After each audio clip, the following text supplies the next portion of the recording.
数位经济国际公司与长荣大学6日签订 MOU 合作意向书，希望将 AI 产业链成功落实在南部，同时结合长荣产创中心合作推动产业创柜创新服务，目标培育更多 AI 产业人才。这次的合作呢，跟长荣大学这合作最主要是产创中心的合作，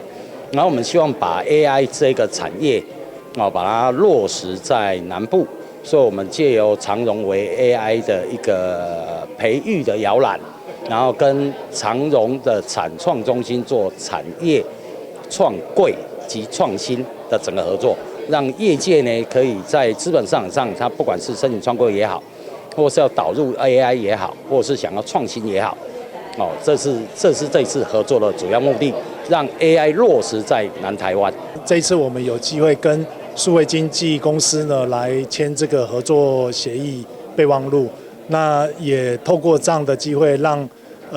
最先进的这种人工智慧的技术带到校园里面来，让我们的同学跟老师们有这个机会来学习这个新的技术，那让他们的这些创意跟这个智慧能够应用到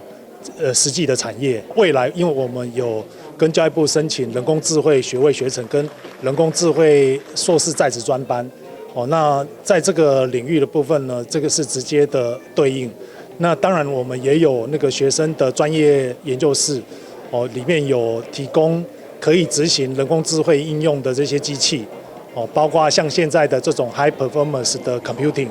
电脑都可以来做合作。古学林在会中指出，未来产业竞争关键不仅在于产品与价格，更在于生态系整合能力。透过公司核心产品 AI 营收加速器，将企业原有固定成本转化为可持续成长的营收动能，突破传统 AI 仅止于降本增效的应用框架，进一步直攻企业最核心的营收成长指标。长荣大学则定位为南台湾 AI 人才培育与技术落地的重要基地，致力缩短学研与产业之间的落差，并协助企业迈向资本市场，形塑产学、产业与资本三方串联的完整生态体系。台南新闻张伟忠采访报道。